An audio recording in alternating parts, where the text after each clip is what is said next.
Good morning, everyone, and welcome back to another one of our live webinars.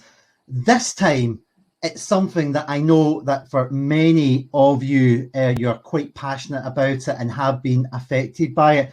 And it's something that we're quite passionate about too. It's all about, in the changing world, can we adapt to flooding? I'm your host, Andy Ferguson, and today I am pleased to welcome Alistair Chisholm, Head of Policy and Communications at the Chartered Institution of Water and Environmental Management. Good morning, Alistair. Morning, Andy. Thanks very much for having me. No, I'm real chuffed that you can be here today. Now, guys, just while we are waiting to start, just going to go through the usual stuff. Oh, firstly, as well, big hello to all of our regular listeners that kind of tune in. And if you are a new listener, a big welcome to you, and hopefully you get some valued learning from today. Now, guys, just over the course of the webinar, if it's the case that you have any questions that you want to pose over the course of the webinar, if I can just point you just to a couple of resources. Firstly, on either your right or left-hand side, if you have a desktop, there is a chat facility. Just feel free just to more or less go to the type of comment box and say hello. As I said, over the course of the webinar, post any questions that you have in there. If you are on a mobile device, that chat functionality is just, if you just pull up the screen, you'll see the little chat functionality and the chat box in there. Just again, post any comments, say hello, tell us where you are in the world as well. You can communicate and post your questions in other ways to us as well. Firstly, you can do it via email. All you need to do is basically email myself, Andy at property-care.org. That's Andy at property-care.org.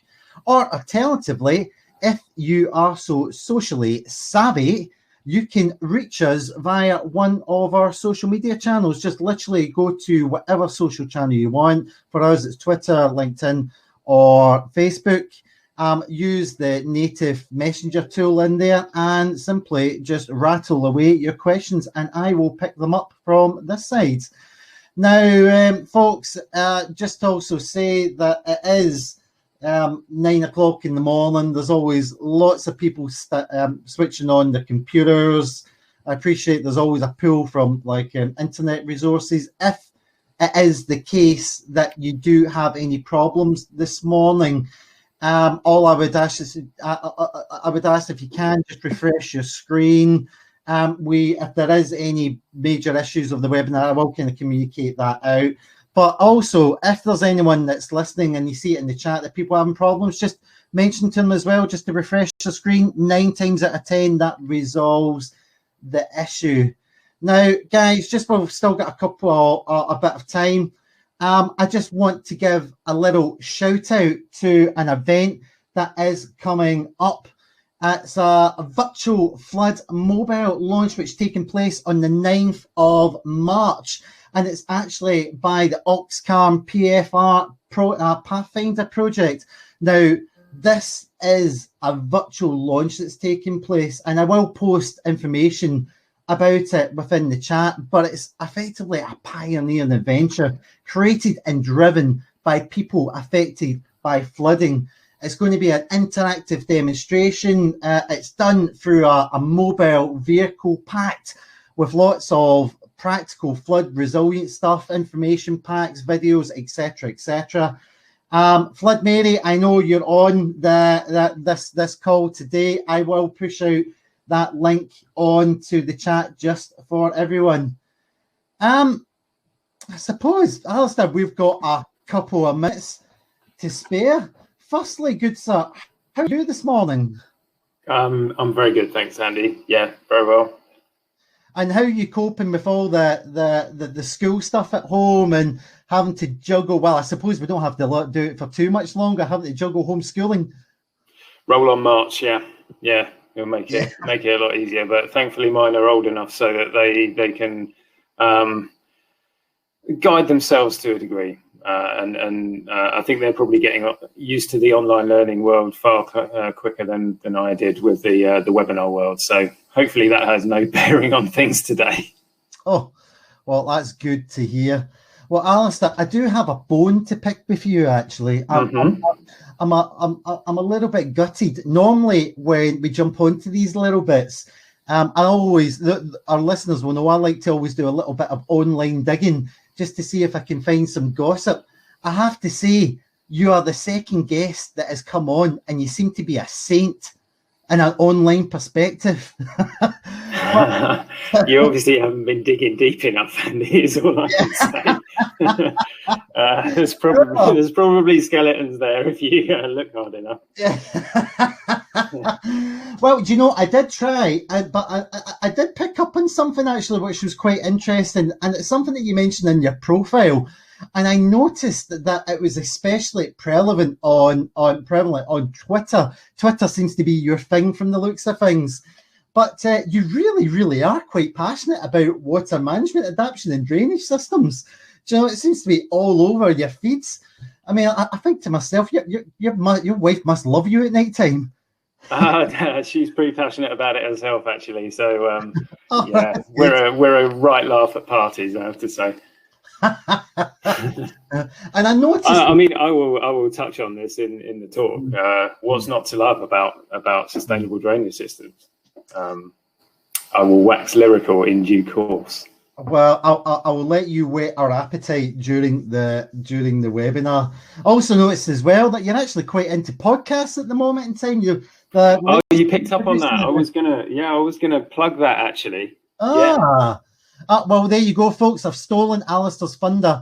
If you are interested, there is podcasts via their channel. But here, folks, Alistair, I am conscious of time because we've got 1 minute to go. Folks, for those who have just joined, many thanks for joining our latest live webinar in a changing world. Can we adapt to live with flooding? We are almost about to start. Just for those of you that have joined us, if over the course of the webinar you do want to pose any questions, if I can point you over to the chat facility, either on the left or the right-hand side of your screen if you have a desktop. If you're on the mobile device, all you need to do is just pull that screen up and you will see the comment functionality in there. Alternatively as well, you can always email me directly any questions that you have just to andy@property-care.org. That's andy@property-care.org. Well, Alistair, I can see there that we are literally bang on 9 o'clock. Well, I suppose, Alistair, in a changing world, is it the case that we just all have to get used to flooding? Is it simply going to get worse? And what exactly can we do about it? Now, I know these are some big questions. I suppose I tip my hat off to you, good sir, and I pass it over to yourself. Well, thanks very much, Andy, in more ways than one, I'm sure, for dumping me in it with having to answer that question. Welcome, everyone. I'm Alistair Chisholm. I'm Director of Policy at the Chartered Institution of Water and Environmental Management. For those of you who don't know us, we're a professional institution with about 10,000 members who work in the water and environment sector. A good number of those are flood risk management professionals. So probably around 3,000 of our 10,000 members have expertise in flood risk management, coastal erosion or drainage. So a lot of expertise to bring to this question. And I'm going to try and do that justice, but really at a very high level because we've only got about 40 minutes or 45 minutes to skate through what are, as Andy said, very big questions.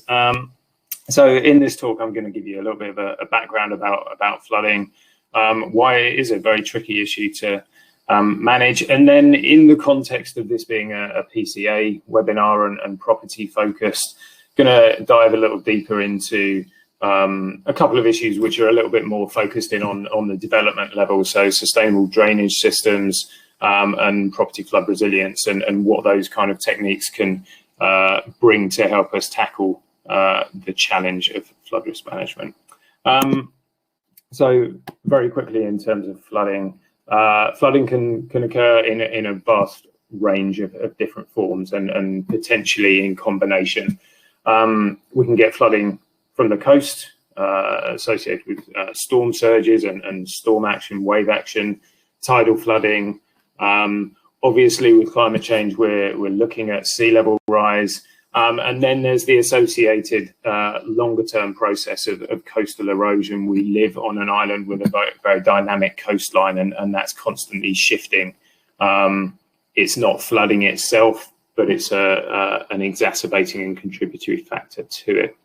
Then we can see surface water flooding. Now, surface water flooding represents proportionally the biggest risk to people and property in the UK.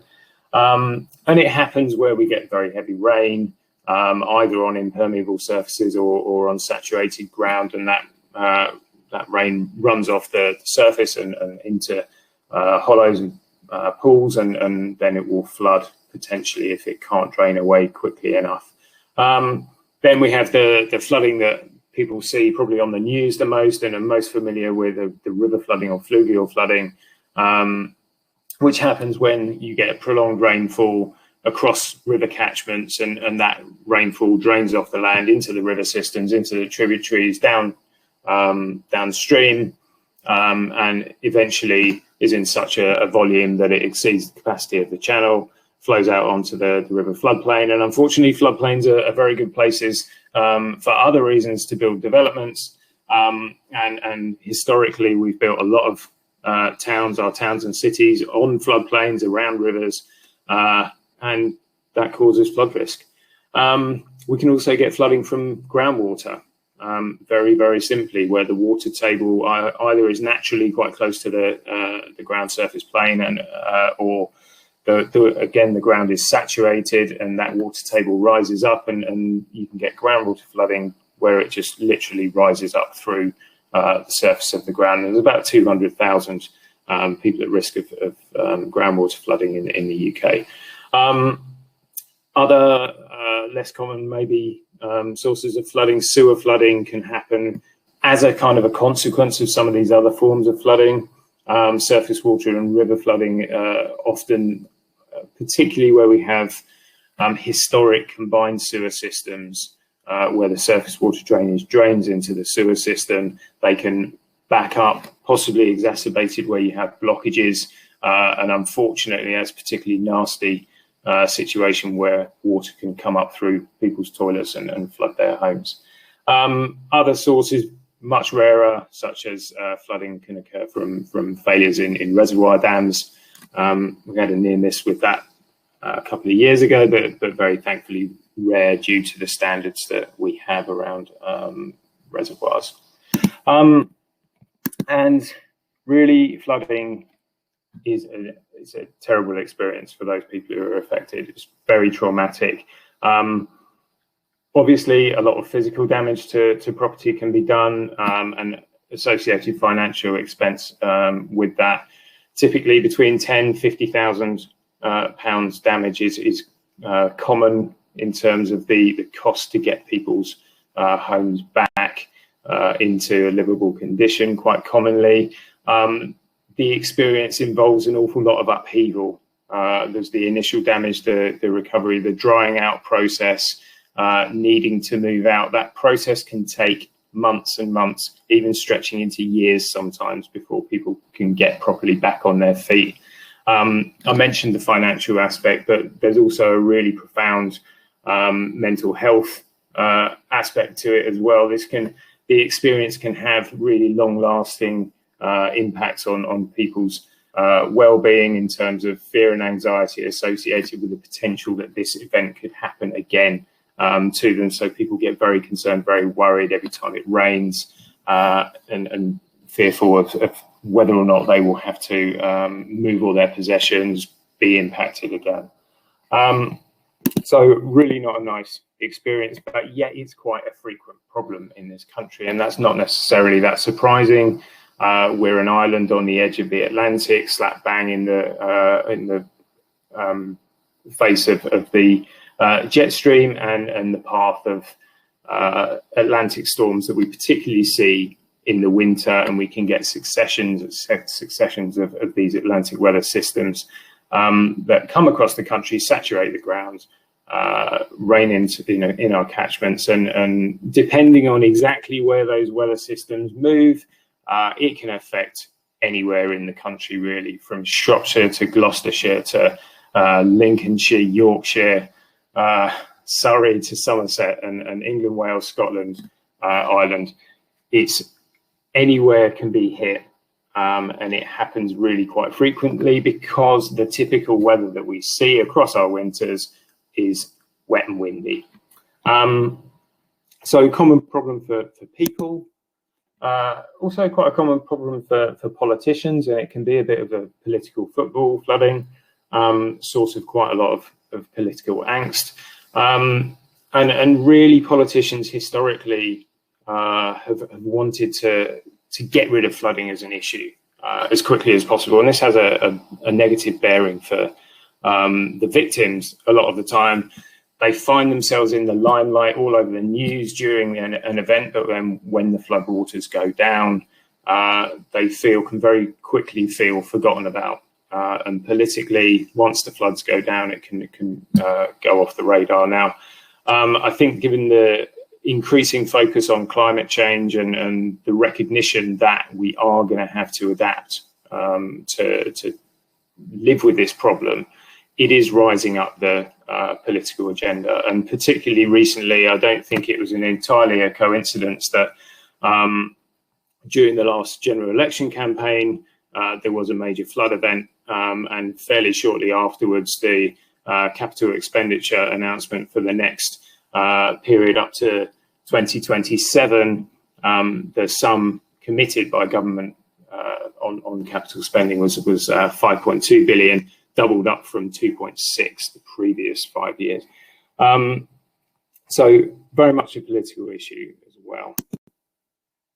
And I mentioned climate change. Flooding represents the most serious climate risk to the UK, again, by virtue of the fact that we're an island. We are densely populated. We've got a lot of development which can exacerbate flood risk, but we're in the path of these Atlantic storms. So this is effectively the risk register that was put forward by the Climate Change Committee back in 2017 for the current climate change risk assessment that is done by the government. Flooding right at the top of that risk register as needing more action. Committee on Climate Change are doing that evidence base again for the latest iteration. That's this year. I very much doubt that the climate change risk assessment is going to be any different in terms of flooding being right at the top of that list when we see the next iteration.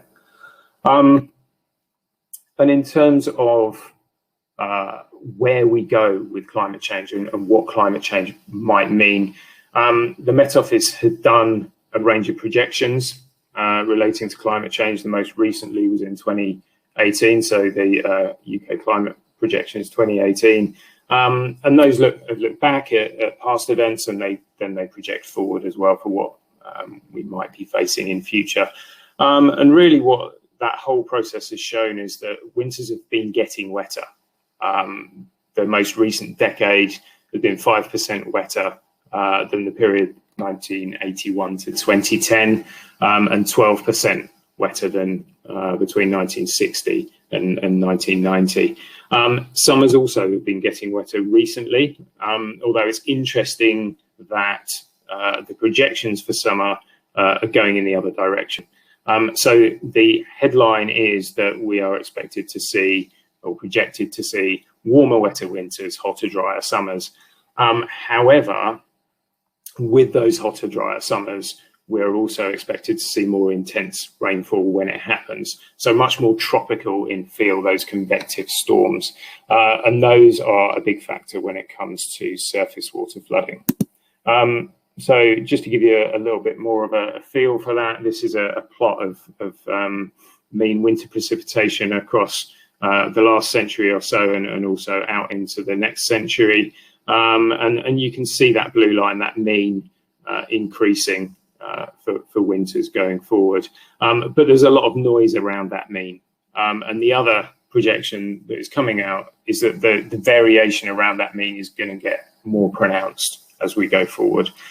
So the extremes of weather that we are expected to see will be more pronounced, and that has a bearing on flood risk. Spatially, how that might look, just a bit of an indication here. Again, percentage change projected in winter rainfall. The climate projections use different scenarios, different warming scenarios. So we have a low, a medium, and a higher here, and really a little bit of variance depending on the projection.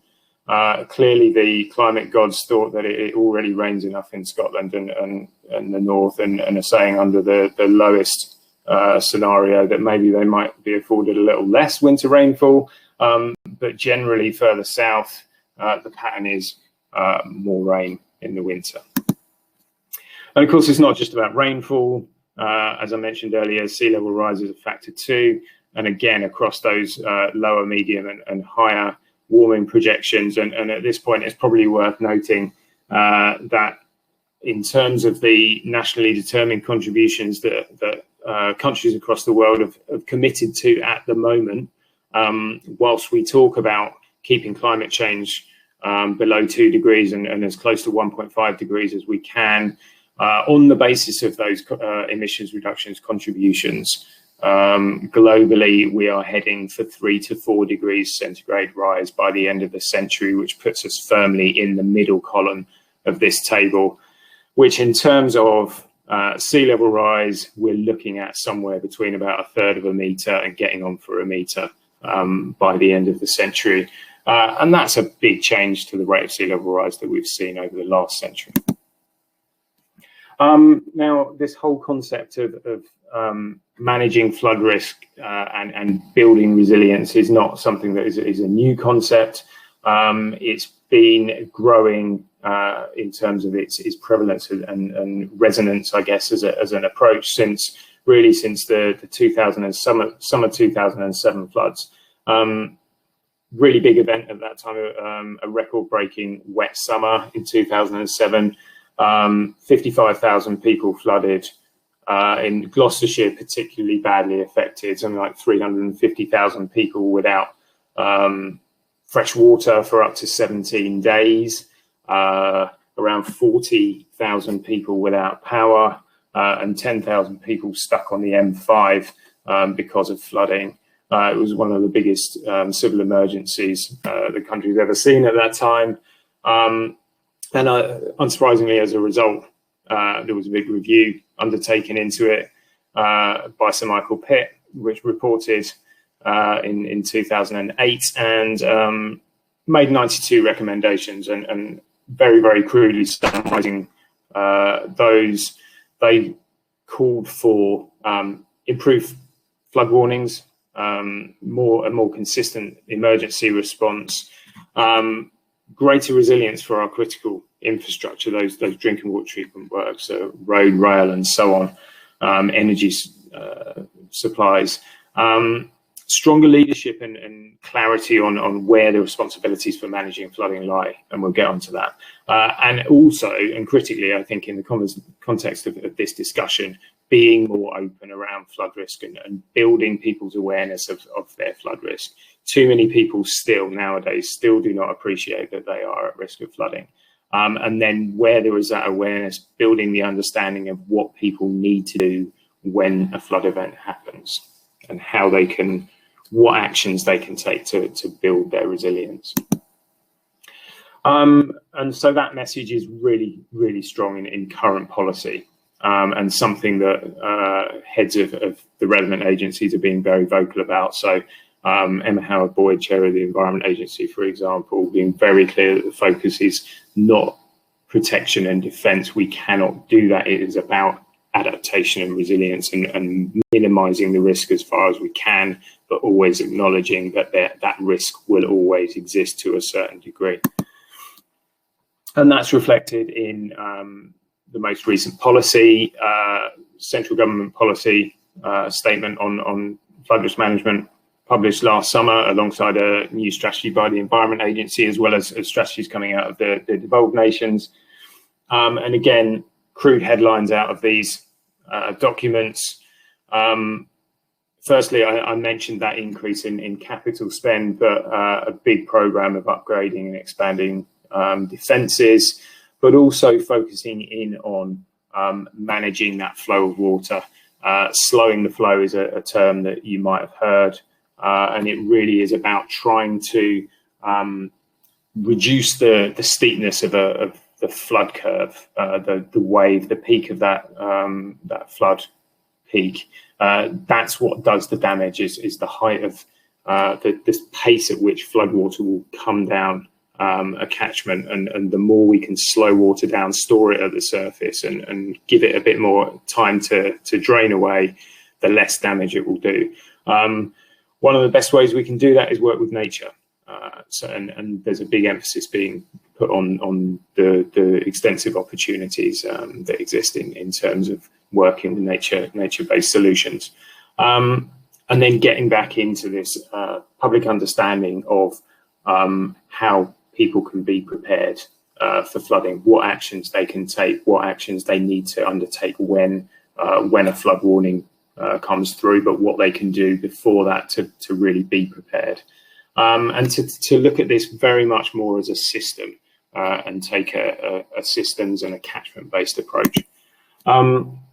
That policy really taken forward through a new strategy from the Environment Agency. So the vision put forward in the new strategy is a nation ready for and resilient to flooding and coastal change today, tomorrow, and to the year 2100. So very much a resilience message immediately up front there, and three core aims to that strategy.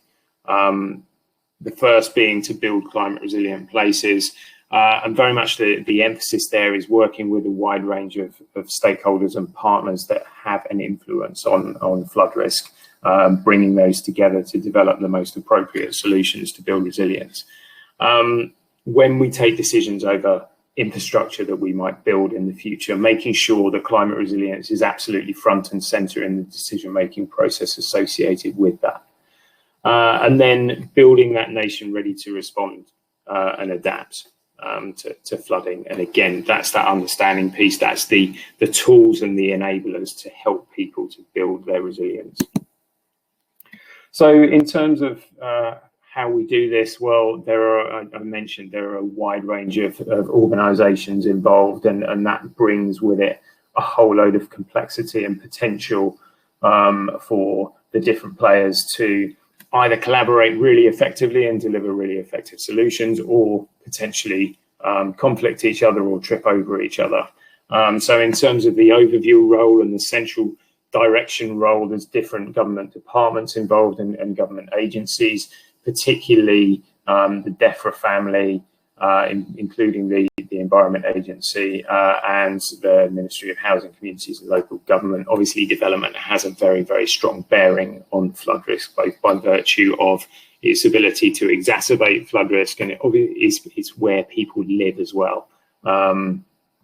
So planning policies in particular, very key to how that can be changed. And also local authorities have responsibility for managing flood risk locally, and particularly surface water.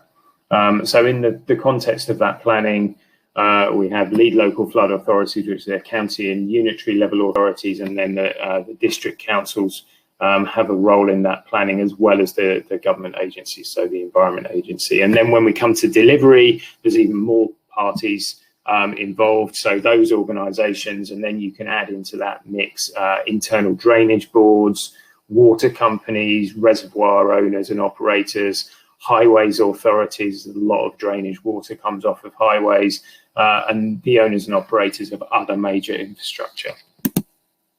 So a whole range of players, a whole range of considerations. We need a really systematic approach, and we need a whole range of tools to bring to bear. Bear in mind that every different location will have a subtly different range of factors to consider, and will need a subtly different range of tools applied to it to bring about that flood resilience.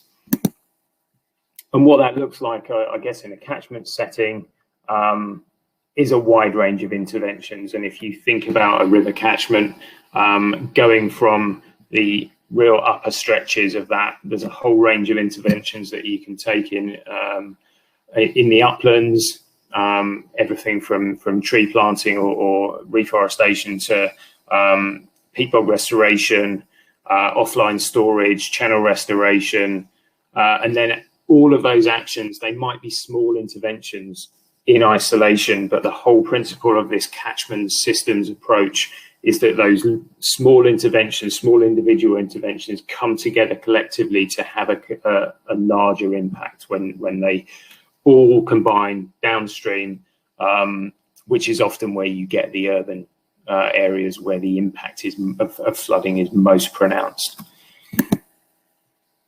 So just that's kind of the high level context.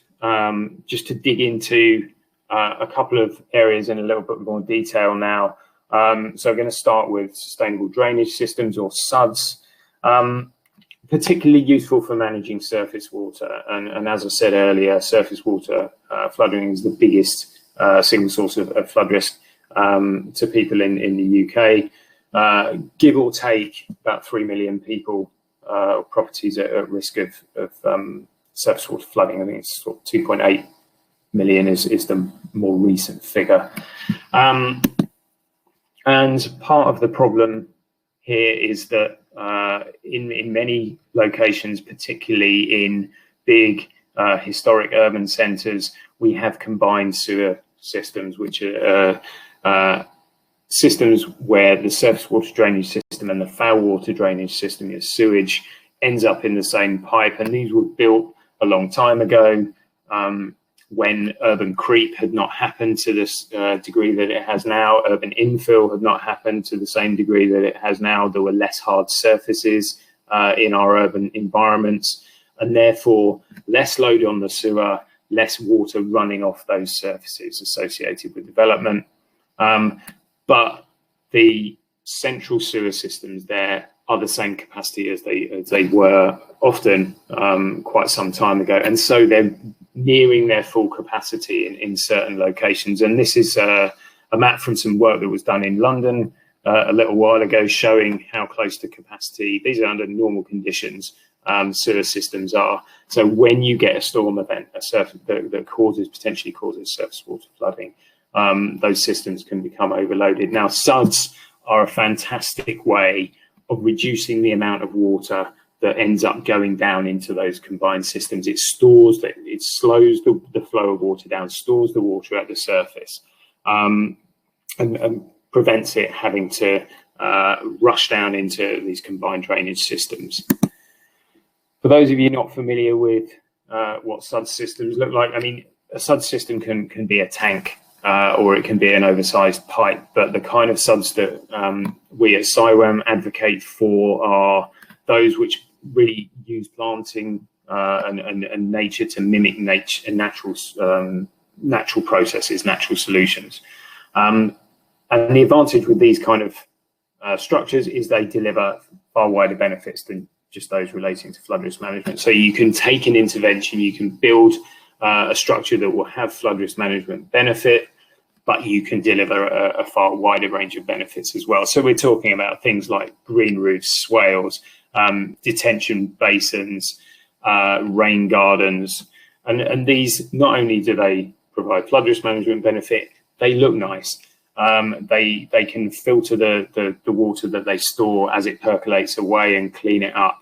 They're good for local biodiversity and nature. And I think during the COVID pandemic, obviously, we've all become more connected with our local environments. We all probably appreciate our local environments more.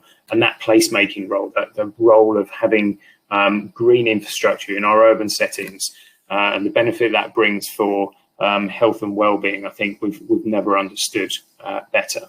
So these are great structures. I said I was passionate about it. So just summing up those wider benefits, obviously we're looking in the context of this at water quantity, but water quality benefits, amenity benefits, and biodiversity benefits. And those kind of manifest themselves. I don't know how well you can see the text on the screen, but they can help manage air quality. There's the health and well-being benefits. They can improve the water quality, amenity and recreation benefits. They can help mitigate the urban heat island effect by producing shading. they're great environments for sort of children to provide education value, so on and so forth. So really multi-beneficial. And it's been a bit, despite these values and benefits, it's been a bit of a struggle to really properly implement the rollout of SUDS. So following the PIT review, there were recommendations to take forward SUDS delivery through lead local flood authorities, and that would cover their approval of SUDS design through some mandatory standards, and would also make provision for the local authorities to adopt and maintain them in the long term.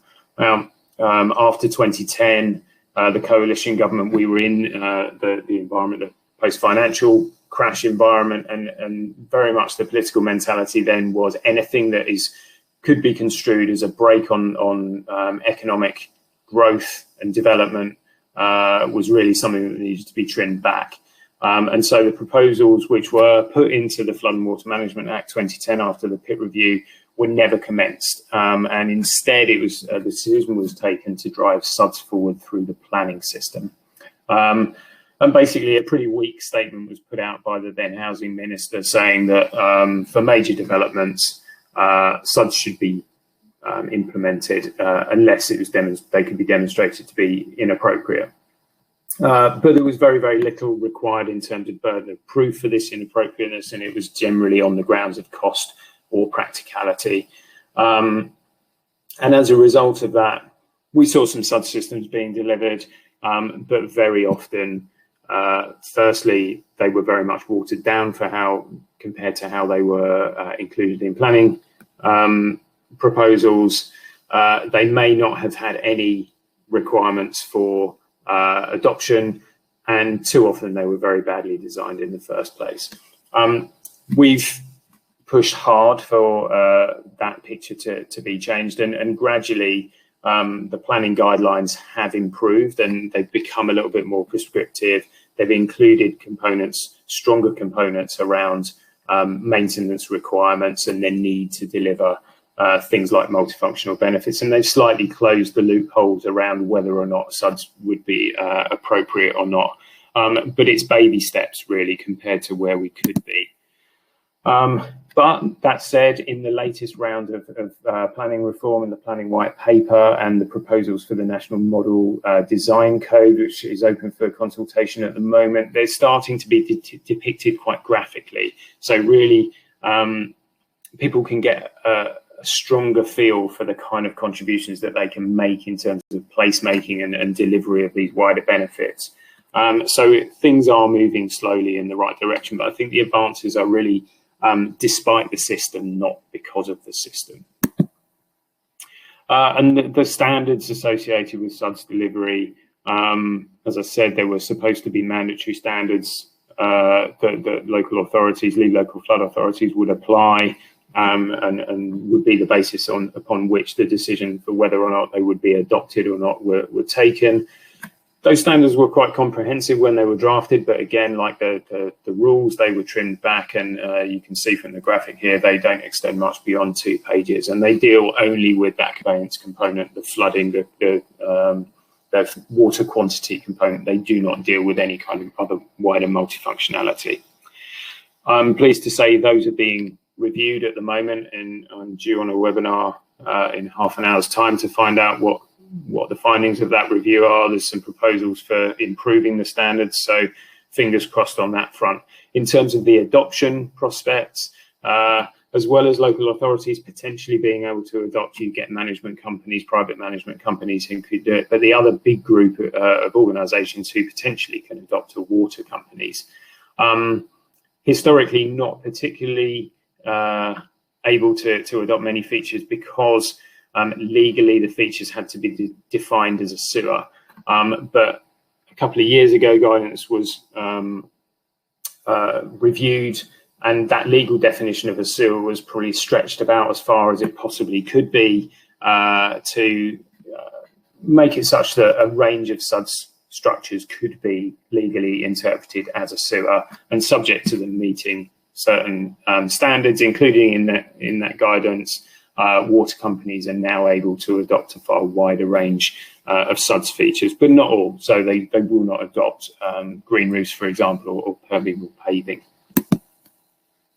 I can't talk about SUDS without referring to the SUDS manual. So if you are interested in SUDS, you're keen to understand the detail of what can be delivered where, and the technical detail of how to do it, then the SUDS manual is your manual, your Bible. It's available on the Syria website, and you can Google it. You'll come up with it. It's a fantastic document. Looking at another flood risk management application, very much at the property level, property flood resilience. And this is a technique that was advocated out of the PIT review to help build resilience at that individual property level.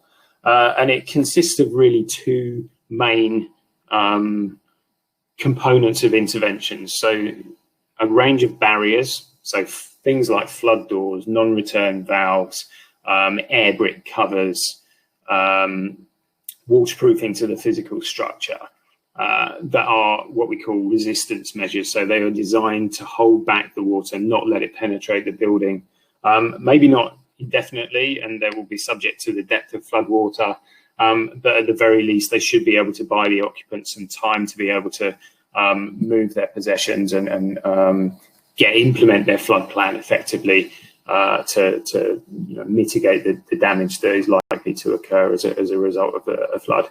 And the other component is the recoverable component. So interventions and actions that you can take in your home in terms of the building fabric, but also how it's designed and laid out, that can mean that rather than months potentially to recover from a flood event, you could potentially get back on your feet and recovered and operational again within a matter of days.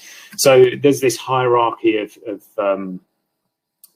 flooding interventions really that we think about, and it goes at the top. You can see on the right hand side of the screen, you've got your traditional hard engineered flood defences, and then increasingly commonly used temporary flood barriers, which can be very effective, and the Environment Agency have a huge amount of these days. But despite the existence of these defences, they are not. They will not keep all flood events out. They are designed to a certain standard, and they are subject to potentially being overtopped. And so there will always be this residual flood risk, and that's where property flood resilience comes in. Where either defences aren't present, because unfortunately there are cost-benefit analyses done on where and how high defences might be put in, and where those thresholds are not met, then property flood resilience offers an opportunity to increase the resilience of your property, or where there may be defences but they are quite frequently overtopped during flood events. It gives that extra layer of resilience that is more effective than interventions like sandbags, or indeed where there's nothing. So just giving a little bit more detail on what PFR looks like, and the range of interventions. You can see here there's a whole range of things that can be done in terms of changing the materials in the fabric of the building, using hard surfaces, hard floors, tiled walls, solid wood or stainless steel in kitchens, raising electrics up, or boilers and white goods, so that during a flood event, either things can be moved or they can be wiped down and cleaned up very quickly and effectively. Drilling into a little bit more detail on a kitchen, often kitchens are the focus of resilience and recoverability measures, probably because that's where there's the most potential for high cost damage. There's again a whole range of things that can be done to build resilient kitchens now, and they typically revolve around freestanding appliances as far as possible, choice of materials that are used, and whereas probably some time ago they might have looked a little bit Heath Robinson in appearance, some of the modern kitchens, resilient kitchens that are out there now look really good, and we would really never know the difference. In terms of the evolution of property flood resilience as an approach. It's an ongoing process. As I said, sort of probably origins from around the 2007 point, and there was quite a Wild West kind of industry sprung up across the early 2000s and 2010s, and there was rather too many installations which were perhaps not of the right kind of quality, and they were failing too often, and there was a fear that really the approach was not credible at the time. People were being sold false hope in terms of the performance that PFR was delivering at that point. And so Rory Stewart, the Floods Minister at the time, asked Sir Peter Bonfield to undertake a review. He was from the BRE, and he reviewed the approaches to PFR at that point in time and put together an action plan for improving that picture. And central to that action plan was the existence of a cross-industry roundtable of experts, so everyone from flood risk managers through to PFR installers, construction professionals, insurers, building materials experts, local authorities and decision makers. And that roundtable still exists and is still overseeing the progress on this approach. And then the Environment Agency are looking to get experience on the ground of the measures that are effective in terms of raising awareness and the level of uptake of PFR through some Pathfinder projects which are running in Yorkshire and in the Oxcam and down in Cornwall, really looking to learn practical lessons of what works in terms of increasing levels of uptake there. I said that standards were important because there were concerns over delivery. Guidance and standards was being developed through the 2010s, and the concept of there being really 6 stages to implementing property flood resilience took shape, and initially really crystallized through what became known as the 6 steps to flood resilience. And these steps progressed through understanding the flood risk to a property in the first place, all the way through the surveying process, the construction installation process, all the way through to how those PFR interventions were maintained and operated, because the maintenance and operation is absolutely fundamental to whether or not during a flood event it actually works. Some of the products were being endorsed by BSI Kite Mark, which was again starting to build confidence in the sector, but still too often you were seeing good products being installed badly so that they actually, during a flood, they wouldn't work. So here, just in some of the pictures, you've got frames for flood barriers being installed not flush against walls and not properly sealed, and then a flood door, flood barrier installed probably perfectly effectively, but right next to a hole or an air brick. And so there was really not considering the PFR installation as a whole as a workable system. And those failures, really, there was a strong need to set out real strong standards that defined how PFR should be delivered. And so one of the strong strands from the roundtable was the development of the Property Flood Resilience Code of Practice, which has been in production for a few years now, but the standards of which were published at the beginning of last year, and a range of technical guidance has recently been published, including guidance for businesses and homeowners, and there's a guide for planners, I think, due very soon. But again, focusing in on these 6 steps, 6 stages of PFR, the code sets standards for which each stage has to deliver. And then it also defines a process that professionals need to go through step by step in order to deliver against them. And all of this, as I say, is underpinned by technical guidance. So again, that's available on the Syria website. You can Google it, and all the documents are available to download free of charge. Other standards being developed and evolved, I mentioned the British Standard Kite Mark, and there was a publicly available standard, PAS 1188, which covered flood resistance products. That's now being developed into a full-blown British standard. It's the first national level standard internationally for flood protection products. It basically updates PAS 1188 with a greater focus on resilience, with some changes to how these products are tested so that they're tested in a more of a real world environment, and it also aligns to the PFR code of practice. So again, you can find more information on that on the BSI website.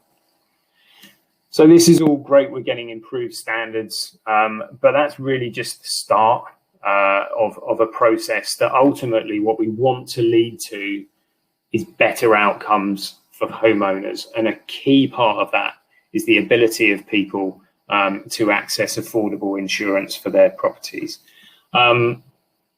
Sorry, I should say, I may have mentioned homeowners.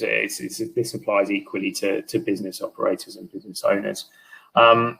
We want them to be able to access affordable insurance. Now, currently there is the Flood Re scheme, which is effectively a safety net for those who can't access insurance, either full stop or it's prohibitively expensive.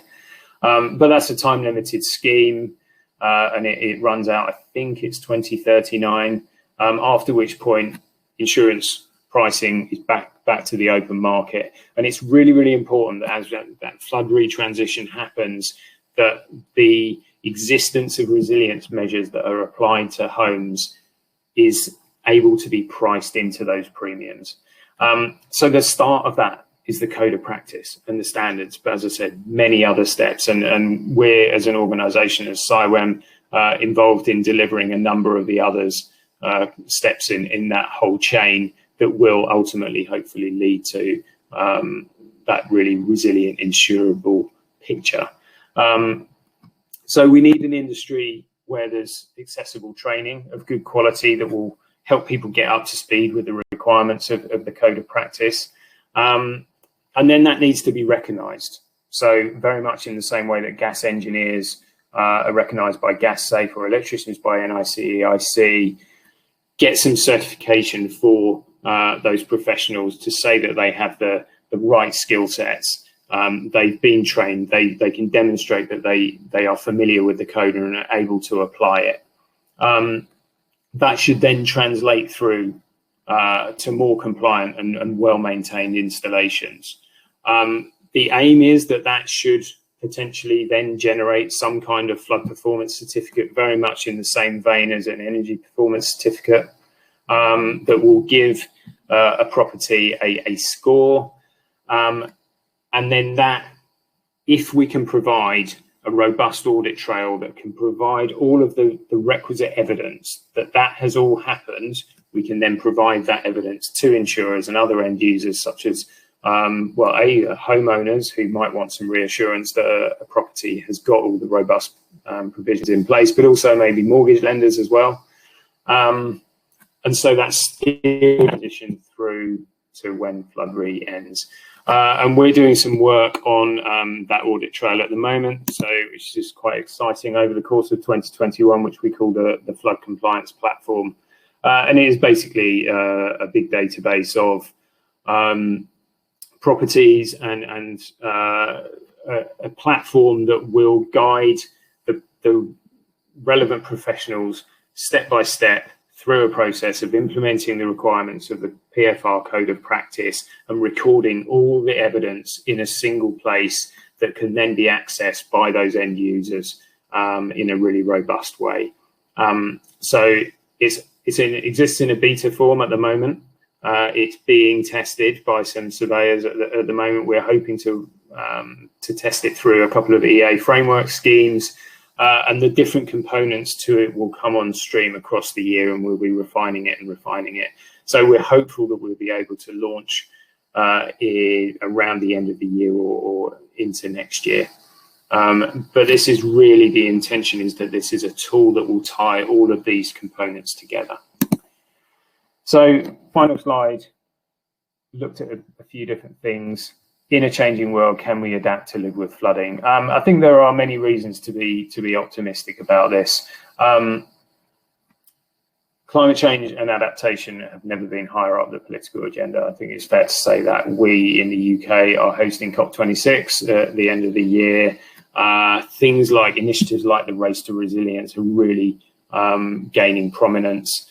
And as far as the politicians and decision makers are concerned, this is really getting a strong push now. The level of investment in flood risk management has gone up considerably recently, aiming now to reduce flood risk for over 300,000 properties. Nature-based solutions, again, very much on the agenda, and we have a new post-Brexit agricultural subsidy scheme, which, if it is delivered as initially conceived, should really help drive the delivery of these nature-based solutions in upper catchments that will collectively reduce flood risk further downstream. We are seeing progress on SUDS, and we're very definitely seeing progress in the property flood resilience arena.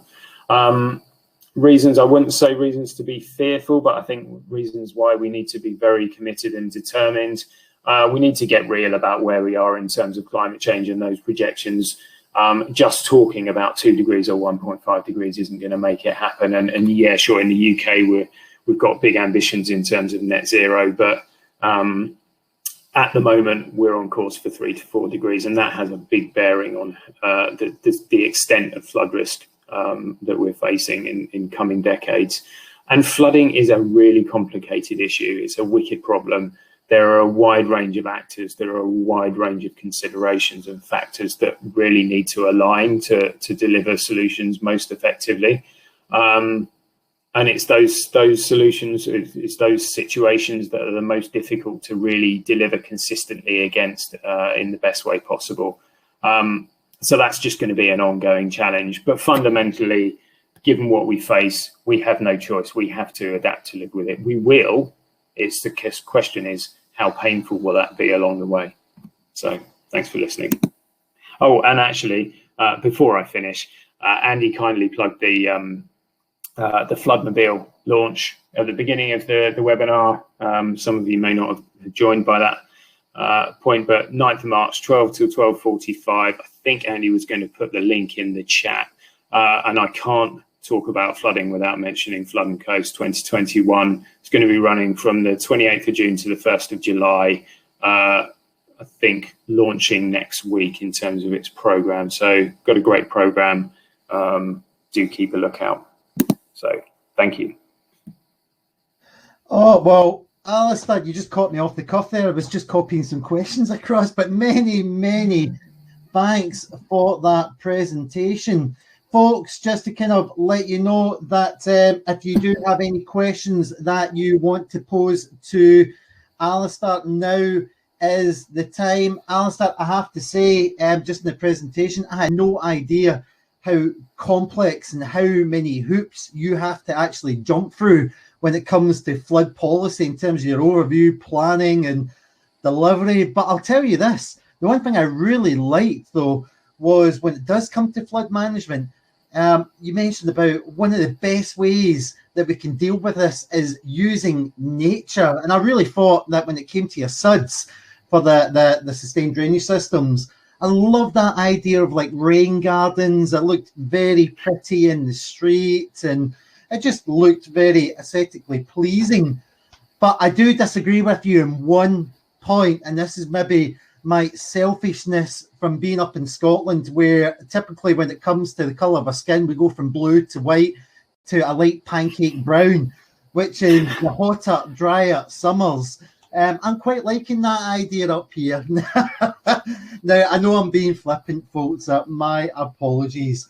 But moving on to questions, because I am quite conscious we've had quite a few questions within quite a number of areas. I'm going to start off with a question from Robert Miller. Robert's asking, should flood resilience not be included as part of building standards where applicable? But I'm also going to add to that as well, and Sapna adds to that, should new home builders and developers be encouraged to ensure that they apply these property flood resilience measures as standards, even if it isn't part of the building standards? What's your thought? So on building standards, yeah, there are requirements in there at the moment to a point, but generally in terms of building standards tends to be the last intervention. So in terms of government making provision within the building standards for certain actions, they like to see whether or not it can be delivered on a voluntary basis effectively first, through planning perhaps second, and then they will be more open to considering including factors in the building regulations. We were pushing years ago around including PFR in the building regs. I think there maybe still will be scope for doing that, but they wanted the approach to be refined before really sort of codifying it within building standards. So yes, potentially it should, but things have to be refined to a really well-honed approach and well-trusted approach before really they will be put in building standards. In terms of whether new developments should be required to put PFR in, there's been various debates over whether or not we should have development in floodplains or not. And I think given the context of where our urban centres are, very commonly they are on floodplains, it's probably unrealistic to say no building on a floodplain. But what absolutely definitely has to happen, and this is required by planning regulations, is that if development is undertaken in the floodplain, it has to be resilient, and that resilience is defined within the planning guidelines. Now, the question is whether or not that is actually fully implemented. So it may get passed in a planning application, but when that application is built out, is it actually built out fully as passed within planning? Does building control fully check out, and is that enforced always in every instance? As far as I'm aware, that is a bit of a problem, that what passes through planning isn't always what gets built out.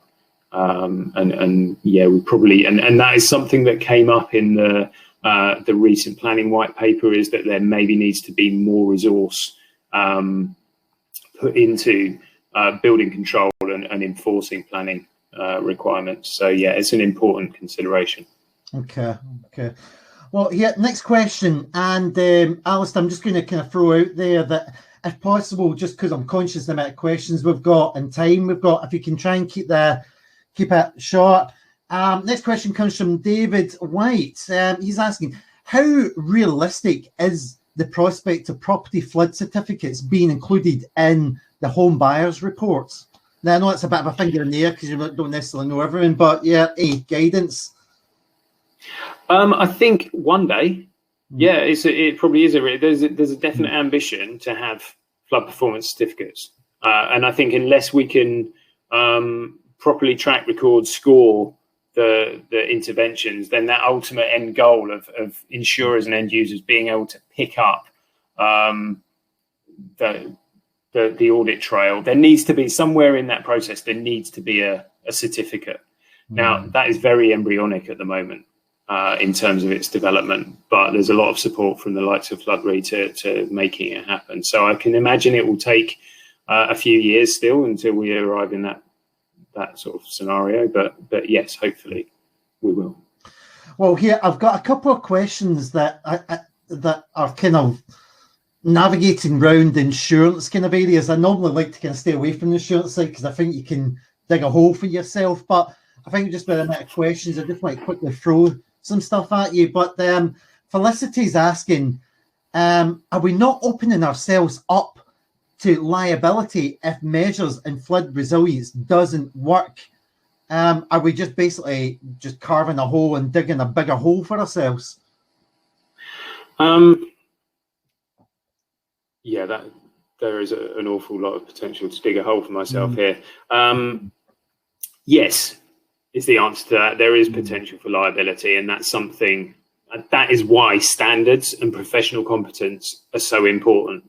I don't think you're ever going to get away from the risk that an installation might not work as designed, or might fail for whatever reason. Things do fail in every walk of life. And that's why professionals who are involved with delivering them at every stage have professional indemnity insurance. But what certainly as a professional institution, what our role is to ensure that the quality of the work that is done at every stage of that PSO, each of those 6 stages, is as high as it possibly can be. And then we reduce that liability risk down as far as it can be reduced. And that, I think that's all we can do. No, I agree with you. I mean, I don't think any of us go into this with thinking that it's going to fail. I think we all go in trying to do the best job that we can do. But I think at the end of the day, sometimes things just go bugger up. So, and as much as we don't want it to, and we try our best not to.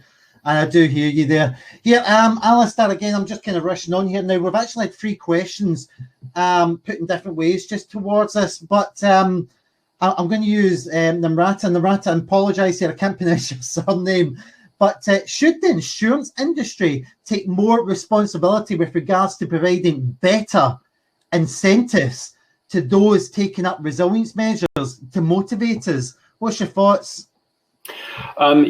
Yeah, definitely. I mean, I think that insurance companies are one of the key agents of change here. And increasingly, insurers are not just encouraging, but almost requiring resilient repair. So when there has been a flood event, they go in and they will say, no, don't replace like for like. We want you to put it back in more of a resilient condition. The other question around that is, how can you do that proactively? And whether or not there might be a mechanism where if your property is at flood risk, you haven't necessarily flooded recently, there is some incentive mechanism there that is put forward by the insurer to start implementing resilience installations. And that might be a combination of government grants, insurer activity, a range of different drivers. There are a range of different drivers that can be brought to bear, and probably increasingly will be brought to bear in doing that. Obviously, there's this bigger capital budget. Part of those schemes include framework PFR schemes, so there will be more money coming into PFR, but it needs to be driven from a range of sources. Okay. Well, yeah, folks, just to let you know, we are running a couple of minutes over. I do apologise. Alistair, I'm not going to get through all the questions here, so I think I'm going to maybe just hit you just with one last question here, which is actually comes from Andrew Coleman, and it finishes off, I suppose, the insurance kind of side of things. But he's asking, how realistic is it that affordable insurance is going to be accessible to all that are affected by flooding? I mean, I know you work within this area and you're working with insurance companies and flood re and stuff like that. I mean, how is it looking from your side? I think outside of the insurance industry, it's very, very difficult to answer that question. And yes, while I do work with insurers, I don't have that kind of level of understanding of the industry to say whether or not it's realistic. This is a bit like, can we adapt? I think it's something that we have to make happen one way or another. Now, Flood Re was a mechanism to effectively make that happen. It was a market intervention. And I think there is the Flood Re was time bound. There is this ambition to transition out of it.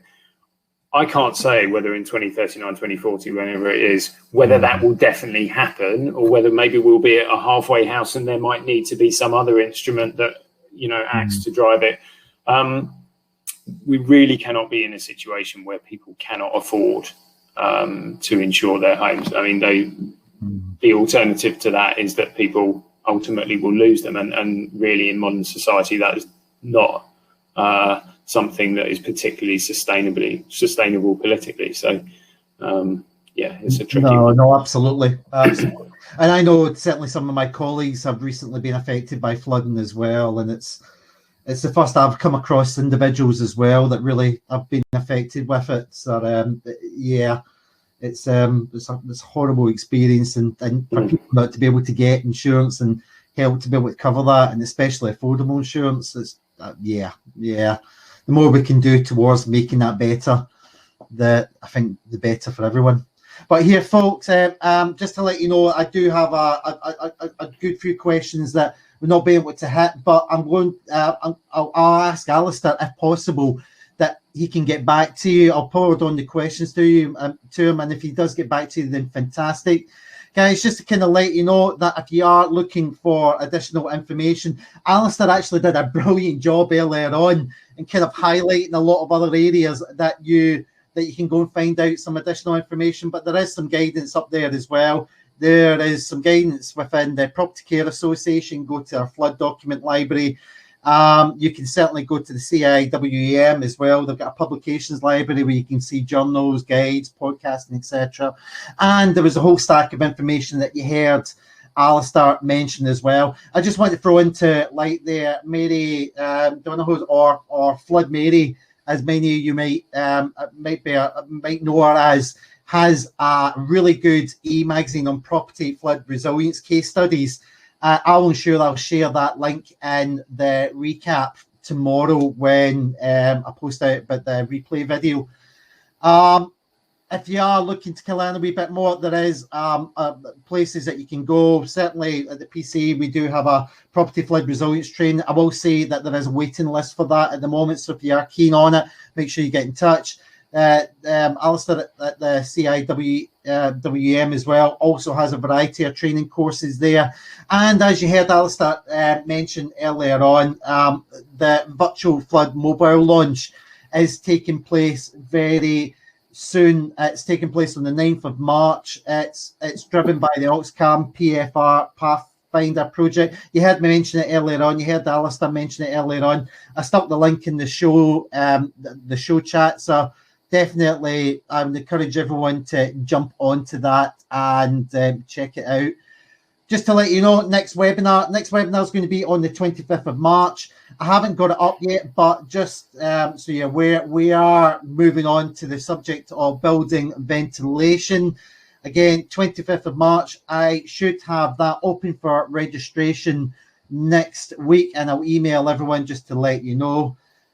Last but not least, I just want to say, Alistair, fantastic job this morning. Much appreciate your thought coming on board and sharing your knowledge just with everyone. So a big thank you from myself and everyone at the PCA. It's been a real pleasure having you on board. And lastly, to everyone listening in, I just want to say a big thank you for tuning in, and hopefully we see you next month, and you have a lovely rest of the day. Good morning, everyone, and take care. Thanks, everyone.